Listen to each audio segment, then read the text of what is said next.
In its very first in-person greet and meet with Russian President Vladimir Putin, President Ferdinand R. Marcos Jr. hailed the nearly 40 years of fruitful partnership between the ASEAN and the Kremlin.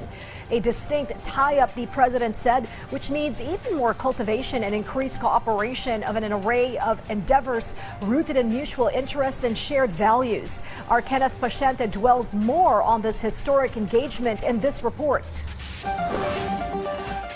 President Ferdinand R. Marcos Jr. emphasized the need to further strengthen cooperation between the Philippines and Russia in key areas, particularly in the energy and food security sectors. In his opening statement during the bilateral meeting with Russian President Vladimir Putin, the president noted that while the trade between the two countries remains steady, he sees greater potential for expanding economic ties. As you have mentioned, Your Excellency, there are many potential areas that I think we should that's still open to explore, and I think that the present level of trade, although it is steady, I think that there is a great deal more. The president also cited discussions under the Joint Commission on Trade and Economic Cooperation, or JCTEC, where energy and food security emerged as shared priorities of the Philippines and Russia. He said business-to-business engagements have also helped build new networks and identify possible joint ventures between companies from both countries. The president further highlighted the agreements signed covering various areas of cooperation. We note that a number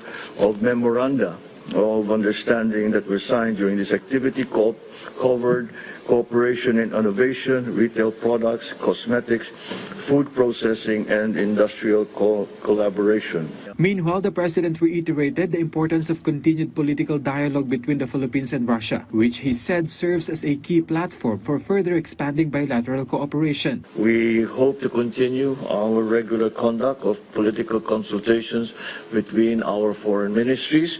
They provide a very important opportunity to explore further ways of cooperation. As ASEAN chair in 2026, President Marcos Jr. also personally invited President Putin to attend the 21st East Asia Summit to be held in Manila in November. The East Asia Summit remains an integral part in maintaining a regional architecture towards our shared goal of a stable, secure, and prosperous region. For his part, Russian President Putin said there is a strong potential to expand cooperation between the two countries, particularly in agriculture and energy. He also pointed to the joint Russia-Philippine Commission on Trade and Economic Cooperation as a mechanism for further strengthening economic relations between the two nations. Following their meeting, President Marcos Jr., along with other ASEAN leaders, attended the state reception hosted by Putin in honor of the delegates participating in the ASEAN-Russia Commemorative Summit.